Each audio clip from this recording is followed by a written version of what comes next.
আসসালামু আলাইকুম সুপ্রিয় শিক্ষার্থীরা, আশা করছি ভালো আছো। অনলাইন ক্লাসে তোমাদের স্বাগতম। নবম দশম শ্রেণীর শিক্ষার্থীদের জন্য আমি আজকে তোমাদের রসায়ন বইয়ের অষ্টম অধ্যায় রসায়ন ও শক্তি এই চ্যাপ্টারটি নিয়ে আলোচনা করব। গত ক্লাসে আমরা এই চ্যাপ্টারে তড়িৎ বিশ্লেষণের বেসিক বিষয়গুলো জেনেছি। আজকে আমরা এই চ্যাপ্টারে তড়িৎ বিশ্লেষণ সংশ্লিষ্ট বিষয়গুলো সম্পর্কে বিস্তারিত জানব। প্রথমে খেয়াল করো, এই চ্যাপ্টারে আমাদের যে বিষয়গুলো তড়িৎ বিশ্লেষণ সংশ্লিষ্ট যে বিষয়গুলো জানতে হবে সেগুলো আমি তোমাদের জন্য বাম পাশে লিখে দিয়েছি। আমাদের প্রথমে জানতে হবে তড়িৎ বিশ্লেষক কোষ, তারপর তড়িৎ বিশ্লেষণ কৌশল। তড়িৎ বিশ্লেষণ কৌশল আবার দুই ধরনের, একটি হচ্ছে গলিত সোডিয়াম ক্লোরাইডের তড়িৎ বিশ্লেষণ কৌশল, আর একটি হচ্ছে গাঢ় সোডিয়াম ক্লোরাইডের তড়িৎ বিশ্লেষণ কৌশল। অর্থাৎ একটিতে শুধুমাত্র একটি যৌগ উপস্থিত থাকে এবং আরেকটিতে দুইটি যৌগ উপস্থিত থাকে, দুই ধরনের যৌগ উপস্থিত থাকে। আরেকটি হচ্ছে লিটমাস পেপারের সাহায্যে অ্যানোডে ক্লোরিন গ্যাস শনাক্তকরণ, ক্যাথোড তড়িৎদ্বারের বিক্রিয়া এবং অ্যানোড তড়িৎদ্বারের বিক্রিয়া। তাহলে প্রথমে আসে তড়িৎ বিশ্লেষক কোষ।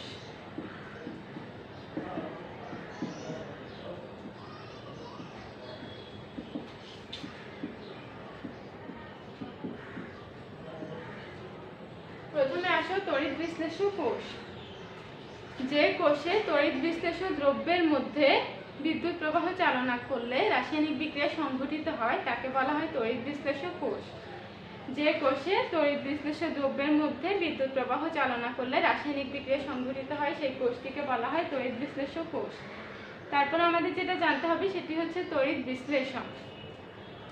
তড়িৎ বিশ্লেষণটি হচ্ছে রাসায়নিক বিক্রিয়া সংঘটিত হওয়ার ফলে তড়িৎ বিশ্লেষক কোষে তড়িৎ বিশ্লেষক দ্রব্যের মধ্যে বিদ্যুৎ প্রবাহ চালনা করলে রাসায়নিক বিক্রিয়া সংঘটিত হওয়ার ফলে সেই দ্রব্যের যে বিভক্তি হয়, সেই দ্রব্য আয়নিত অবস্থায় থাকার পরে যে বিভক্তি হয় সেটাই হচ্ছে তড়িৎ বিশ্লেষণ। এরপরে আসো তড়িৎ বিশ্লেষণ কৌশল। তড়িৎ বিশ্লেষণ কৌশলটা আবার দুই ধরনের, একটি হচ্ছে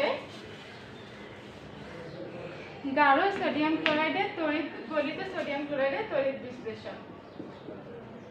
গলিত সোডিয়াম ক্লোরাইডের তড়িৎ বিশ্লেষণ। গলিত সোডিয়াম ক্লোরাইডের তড়িৎ বিশ্লেষণ কৌশল।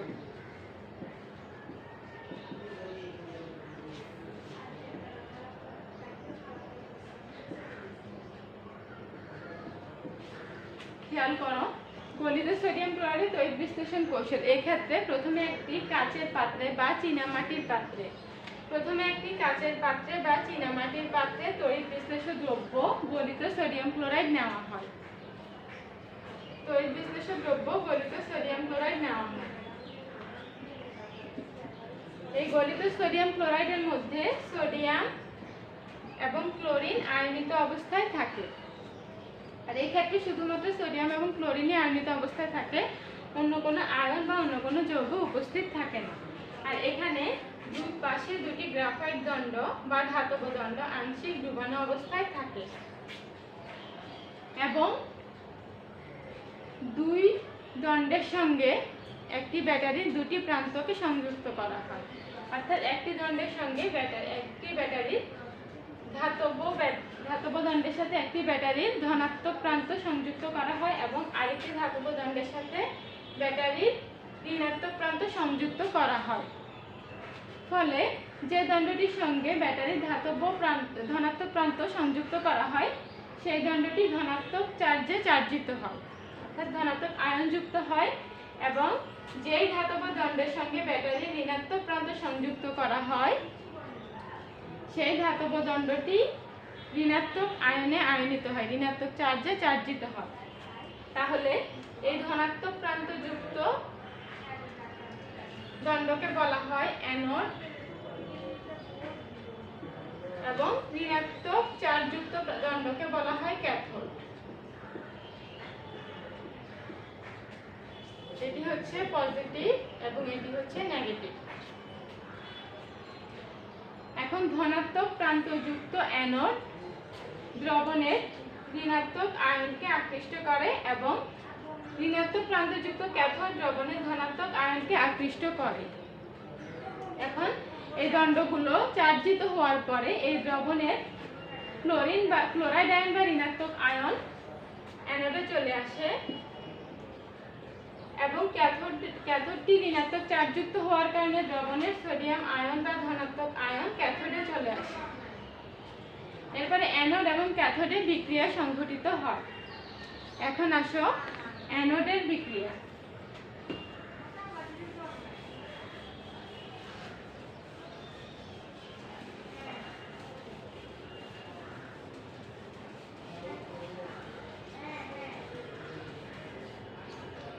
এখন আসো অ্যানোডের বিক্রিয়া।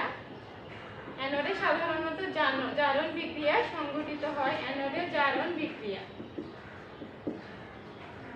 অ্যানোডে জারণ বিক্রিয়া। অ্যানোডে ক্লোরাইড আয়ন আসার পরে সেটি ইলেকট্রন ত্যাগ করে এবং ক্লোরিন পরমাণুতে পরিণত হয় এবং দুটি ক্লোরিন পরমাণু পরস্পর যুক্ত হয়ে একটি ক্লোরিন অণু গঠন করে। একইভাবে ক্যাথোডে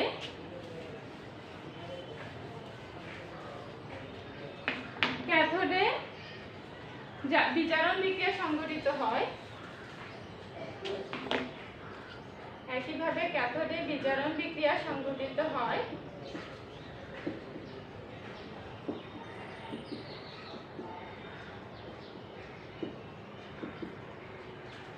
অর্থাৎ ক্যাথোডে সোডিয়াম আয়ন ইলেকট্রন গ্রহণ করে সোডিয়াম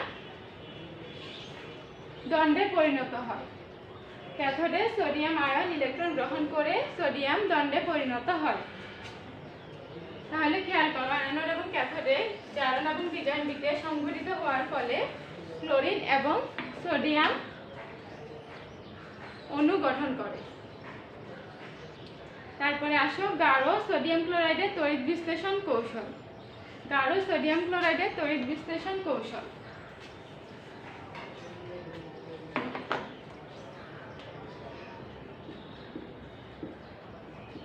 গাঢ় সোডিয়াম ক্লোরাইডের তড়িৎ বিশ্লেষণ কৌশল। গাঢ় সোডিয়াম ক্লোরাইডের সাথে আরেকটি ব্যাপার থাকে, গলিত সোডিয়াম ক্লোরাইড দ্রবণে শুধুমাত্র সোডিয়াম এবং ক্লোরাইড আয়ন উপস্থিত থাকে, কিন্তু গাঢ় সোডিয়াম ক্লোরাইড দ্রবণে সোডিয়াম এবং ক্লোরাইড আয়নের পাশাপাশি পানির অণুও বিশ্লেষিত হয়ে হাইড্রোজেন আয়ন এবং হাইড্রোক্সাইড আয়ন গঠন করে।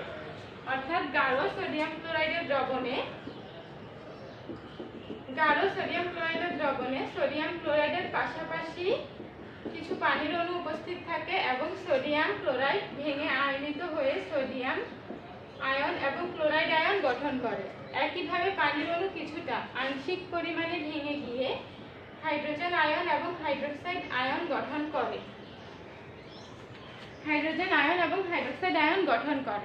এরপর যখন দুটি গ্রাফাইট দণ্ডকে বা ধাতব দণ্ডকে আংশিক ডুবিয়ে রাখার পর তাদের মধ্যে একটি ব্যাটারির ধনাত্মক এবং ঋণাত্মক প্রান্ত সংযুক্ত করা হয়, সেক্ষেত্রে একই সঙ্গে ক্যাথোডে হাইড্রোজেন আয়ন এবং সোডিয়াম আয়ন একই সঙ্গে ক্যাথোডে চলে যায় এবং অ্যানোডে ক্লোরাইড আয়ন এবং হাইড্রোক্সাইড আয়ন একই সঙ্গে অ্যানোডে চলে যায়। এখন খেয়াল করো, সোডিয়াম আয়ন এবং হাইড্রোজেন আয়ন এই দুটির মধ্যে ইলেকট্রন গ্রহণ করার প্রবণতা বেশি হচ্ছে হাইড্রোজেন আয়নের। হাইড্রোজেন আয়নের ইলেকট্রন গ্রহণ করার প্রবণতা বেশি, তাই সে ইলেকট্রন গ্রহণ করে হাইড্রোজেন পরমাণুতে পরিণত হয় এবং দুটি হাইড্রোজেন পরমাণু পরস্পরের সঙ্গে বিক্রিয়া করে একটি হাইড্রোজেন অণু গঠন করে। এটি হচ্ছে ক্যাথোডের বিজারণ বিক্রিয়া। তাহলে ক্যাথোডের বিজারণ বিক্রিয়া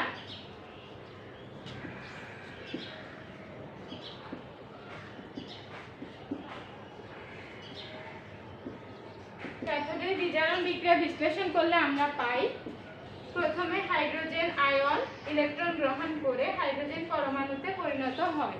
তারপরে দুটি হাইড্রোজেন পরমাণু পরস্পরের সঙ্গে যুক্ত হয়ে একটি হাইড্রোজেন অণু গঠন করে। এটি হচ্ছে ক্যাথোডে বিজারণ বিক্রিয়া। তারপরে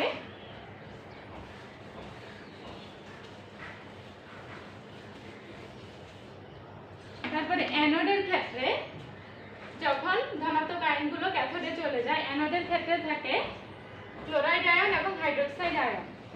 হাইড্রোক্সাইড আয়নের ইলেকট্রন ত্যাগ করার প্রবণতা ক্লোরাইড আয়নের তুলনায় বেশি। কিন্তু দ্রবণে ক্লোরাইড আয়নের পরিমাণ বেশি হওয়ার কারণে প্রথমে কিন্তু ক্লোরাইড আয়নে ইলেকট্রন ত্যাগ করে। তাই অ্যানোডে যে বিক্রিয়াটি সংঘটিত হয় সেটি হচ্ছে ক্লোরাইড আয়ন প্রথমে ইলেকট্রন ত্যাগ করে ক্লোরিন পরমাণুতে পরিণত হয় এবং দুটি ক্লোরিন পরমাণু পরস্পরের সঙ্গে যুক্ত হয়ে একটি ক্লোরিন অণু গঠন করে।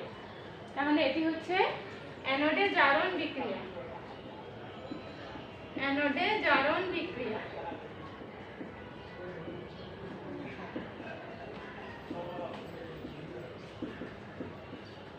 অ্যানোডে জারণ বিক্রিয়া প্রথমে ক্লোরাইড আয়ন ইলেকট্রন ত্যাগ করে ক্লোরিন পরমাণুতে পরিণত হয় এবং দুটি ক্লোরিন পরমাণু পরস্পরের সঙ্গে যুক্ত হয়ে একটি ক্লোরিন অণু গঠন করে। এভাবে প্রতি দুটি ক্লোরিন পরমাণু পরস্পরের সঙ্গে যুক্ত হয়ে একটি ক্লোরিন অণু গঠন করে।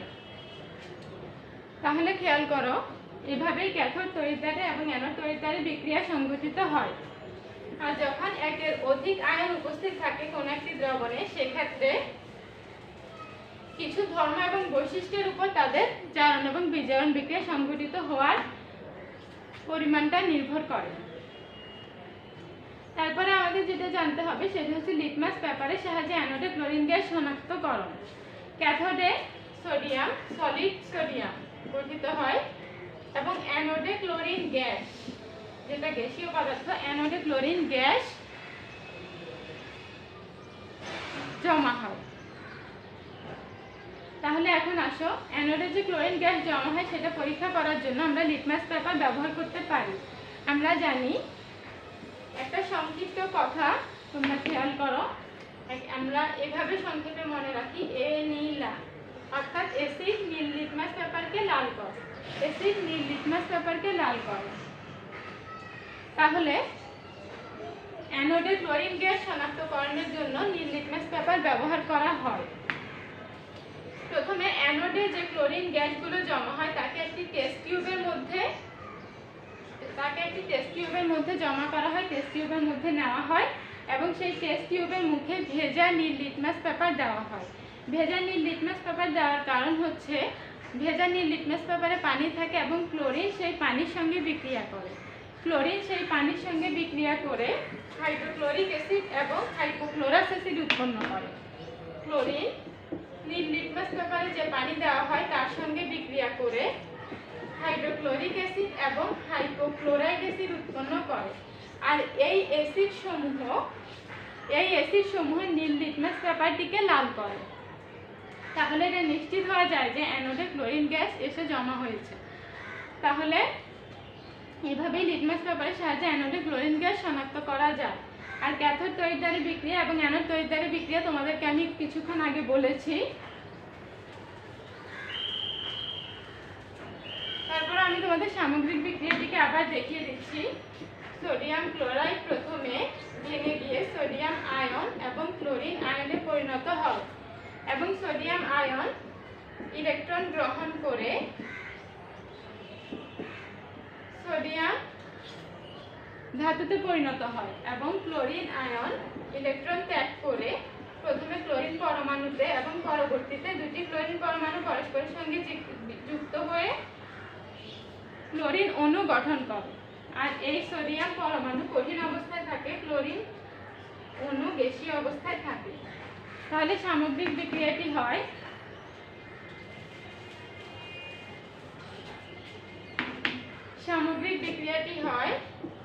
এই সোডিয়াম ক্লোরাইড কিন্তু লিকুইড, কারণ এটি দ্রবীভূত অবস্থায় থাকে। সোডিয়াম উৎপন্ন হয় যেটি সলিড এবং ক্লোরিন গ্যাস উৎপন্ন হয় যেটি গ্যাসীয়। তাহলে ইনশাআল্লাহ আশা করি শিক্ষার্থীরা তোমরা বুঝতে পেরেছো।